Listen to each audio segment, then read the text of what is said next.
Welcome back, guys. As you can see, we got a little bit of different setup here.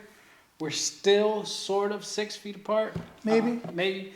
I'm a little bit wider. That's what it is. So we sat 6 feet apart, but my wideness cuts into that. But anyway, welcome back to the Jesus App Pod, whatever you want to call it. The pod, just something we do. The class, as some people tend to call it. But we're back. I'm Cello. We got Pastor Joe right there. And again, we're here to deliver some awesome words, some fun, something for you guys to do in quarantine, right? So today's topic, as always, we got a great one. It's kind of following suit in what we were talking about last pod. Last pod, we talked about a healthy church, how to identify and develop healthy churches. This week, we're going to talk about how to, drum roll. We got to give it up for our pastor, right? He got a drum box. He's no longer using sticks. He's using his fingers, and he's all tore up. He's got to use those hands at work, going through the mail, getting paper cuts and all that, and then come and bang his fingers on a piece of wood for 2 hours practice, and then like 45 minutes. So pray for our brother. Keep him in your thoughts. But anyway, back to the pod. Developing leadership, Christian leadership to be exact, church leadership, how to develop the leadership that you have in your church, and that's going to be our topic for this week. So Pastor Joe, before we get into it, right off the top, anything you want to go with? No, I don't think there's anything specific I want to talk about right now. We'll get into it as we go through. But I wanted to talk about this because I think it's something that is important in the area that we were talking about last week. We're talking about healthy churches and how leaders and leadership are important. And I thought it would be a good idea to kind of follow up with this topic of leadership and the responsibility that we have as a church, as a pastor, to develop leaders within our own church. So that way the church becomes something that is, moving forward, never really stagnant, because you have, a new crop of people that are going to come in and put their hands on that plow and continue forward. Amen. Amen. And for all you guys that think or heard leadership, that's not me. Let me turn this pod off. Please don't do that. We're all called to be leaders, one shape or another, right? I was speaking to a brother, and he's like, well, I'm not a leader. It's like, that's not true. The moment you bring your kids to a Bible studies or to a service, you're leading by example. You're leading. We're all called to be leaders, guys. So please do not shut this off. Please take heed. Just because you're not in a position of leadership right now doesn't mean that God is not preparing you, grooming you, getting you to a place where he can use you or is already using you. You just don't know it. So guys, please don't shut it off. But getting into it before, now me and Joey had this, we don't want to sit there and give you guys an excuse, right? By saying identifying leadership, but you have to. You can't develop the leadership if you haven't identified it, right? So we're going to give you 3 practical tools or 3 things that you should look for when you're identifying leadership within the church, within your life, within your job, all those kind of places, right? So the first one, Joe, does the person demonstrate a love of God through active participation in the worship life of the church? Amen. Well, I think when you start there, it's important because what that speaks about is this healthy desire to be involved in the heartbeat of the church, right? And so that means you're looking for this desire to be plugged into what's happening, and not out of a look at me, but out of a heart of service. To be plugged in because you see needs that need to be met. And you feel as if though God has put you in positions to meet those needs through your talents, through your abilities, through your desires, through your passions. And so we want to be able to identify within our church and also be able to look in the mirror and identify within ourselves, hey, am I doing something that could benefit the church if I were to step up or step forward more, that would help the church's life of worship grow. And again, we talked about this last week as far as healthy church or whatever, but worship, again, isn't just, I'm not calling you here to be a leader. That means you got to be part of the worship team.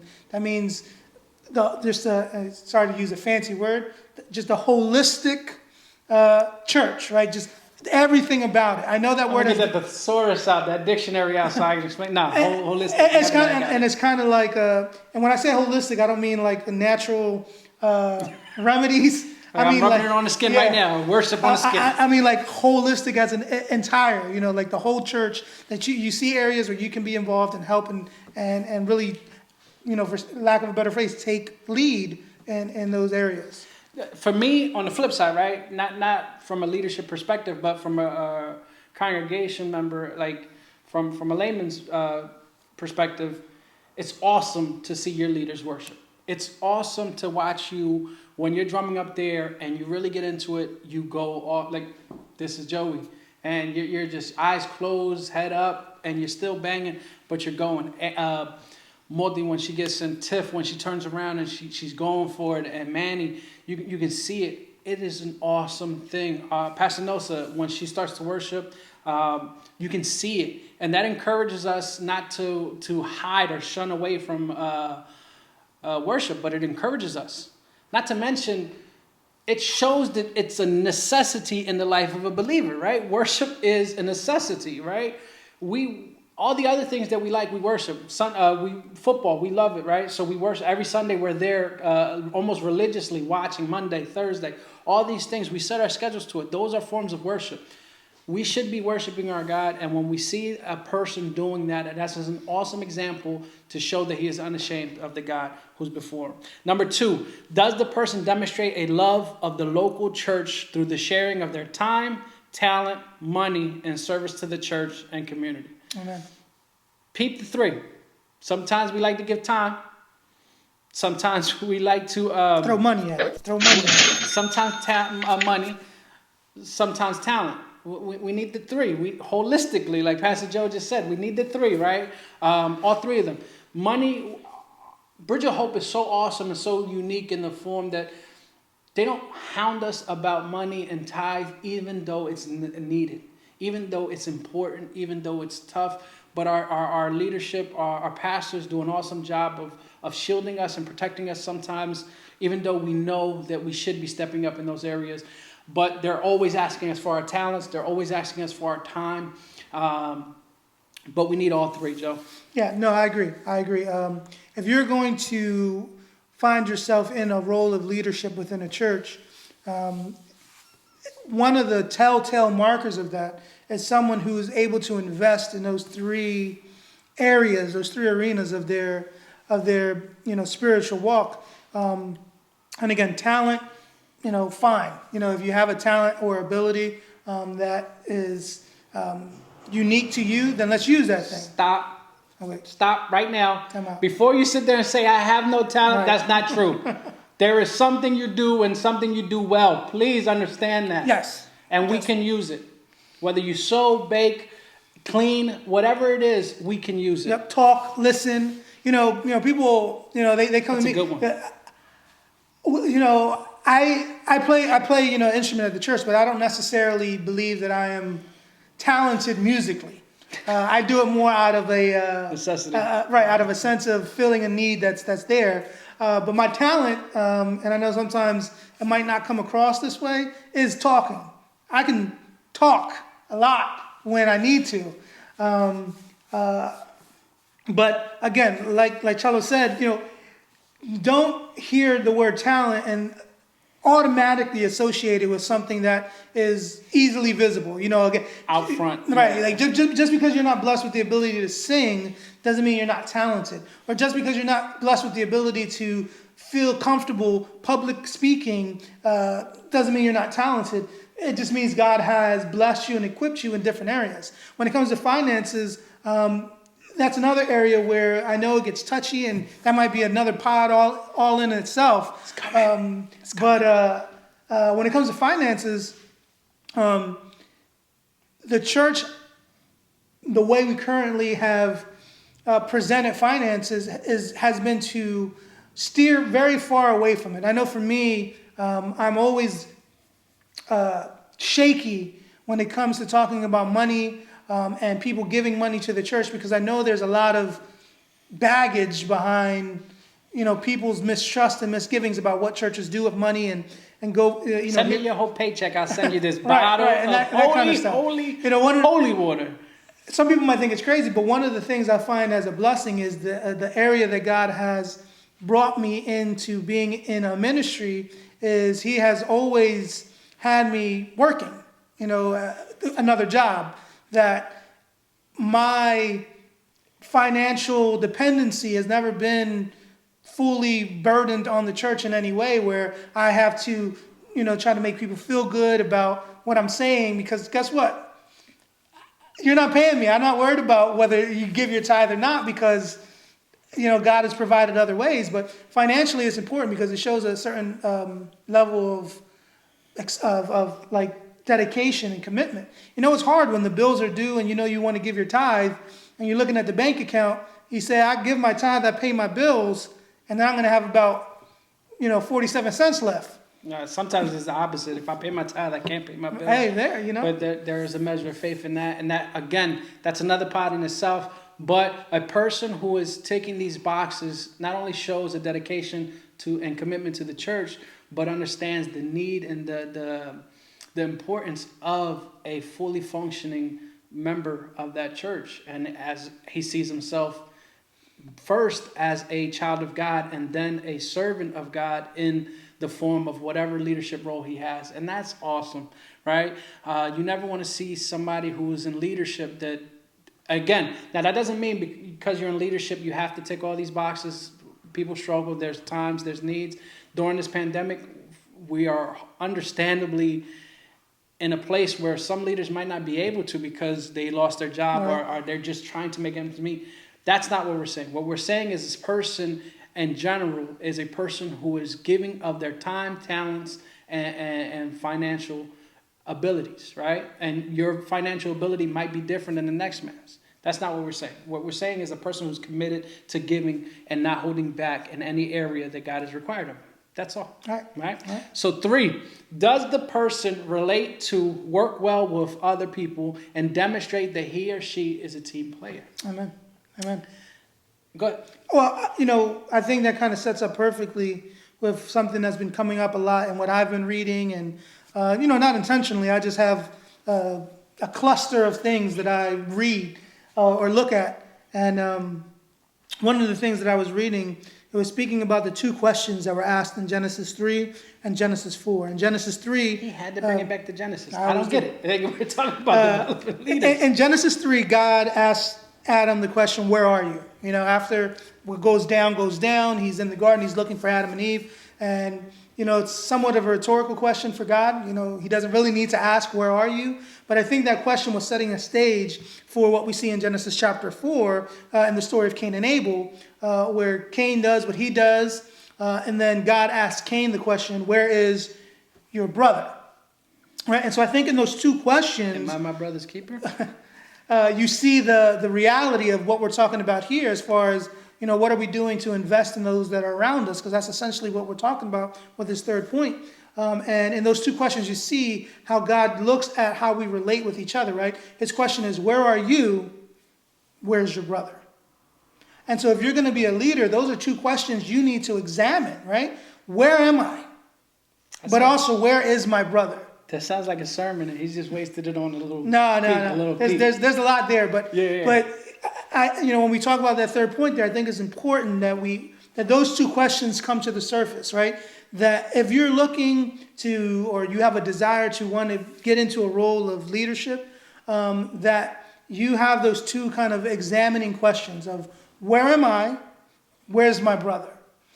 Because it's not enough that you grow as a leader in a church. Because if you're the only one that's growing, then something's not right. As a leader, those 2 questions have to be answered. Where am I? Where's my brother? So if you're growing and you're leaving your brothers in the dust, there might be a problem with them. Yeah, that could be a possibility. Or it could be that you aren't serving them the way that God might desire for you to serve them. Amen. It's amazing, right? Because I think we kind of took two different approaches to this, right? So when I hear it, I think of the idea of understanding that leaders can't put everything on themselves. Right. No, that's true. And a lot of times leaders want to save other people or put a lot of unnecessary burden on themselves when we're called to be a body. And you think about Jesus, even at the Garden of Gethsemane, he called people to go pray with him, right? And even though he had to take that walk by himself, he still gave people the opportunity to be there with him. And a good leader has to know that he has a team. If you have a team around you, the work is lighter. Even God says, take my yoke, take my burden, it's easier, right? And if we keep that mentality in mind and we work, if you see a person, if you can identify somebody, right, who works well with others, you understand and can see that person will not be burnt out, will not run the risk of leaving himself vulnerable to the attacks of the enemy. Because a lot of times we are called to pray for our pastors because they put so much burden on themselves because they want everything to work out for because they're thinking about people, and the teams by default look bad around them because their pastors are all wearing out, but it's never given the opportunity to serve these people, right?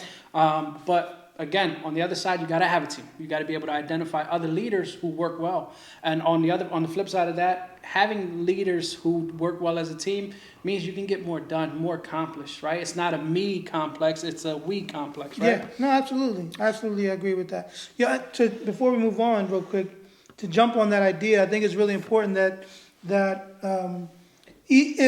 let's say you're listening, I'm not a leader, there's still aspects that you play in making sure that your leaders are successful.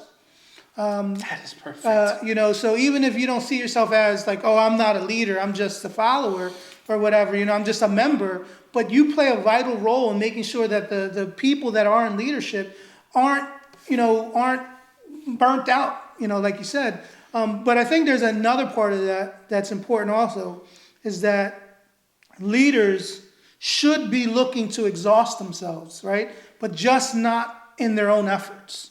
And hear me out. In Judges 8, chapter 4, Gideon is pursuing his enemies with the 300, right? Not that 300. The real 300. But he's pursuing them because God has called them to go after these enemies and have victory over them. And it says in Judges 8:4, it says this, and Gideon came to the Jordan and crossed over, he and the 300 men who were with him, exhausted, yet pursuing. And so one of the sacrifices of leadership is that you have to be willing to exhaust yourself for the purposes of God. I think one of the biggest problems when a pastor gets burnt out is that they start on that road and so many things here and there, not just pastors, they get wrung out, but right, just leaders in general, they get snagged by this and by that, and that their exhaustion no longer comes from pursuing what God has called them to pursue, but it gets snagged on the road by all that busy work, like you said, by this thing, by that thing, by feelings of inadequacy, and they just get pulled down and bogged down where, they get the first part of that right. They get exhausted, but they weren't pursuing, or they weren't pursuing the original intent. Yeah, I mean, again, we're trying to give you three and keep it condensed, but there's so much there in identifying leadership. Please look into it. There's some awesome books. I think Nehemiah is a good place to look if you're looking for leadership. But there's, again, so much more. But those three identifiers, again, are a person who demonstrates that they love God by being willing to worship, a person who demonstrates that he has love for the local church by participating and being with them and giving of his time, talents, and finances, and a person who can relate to the people.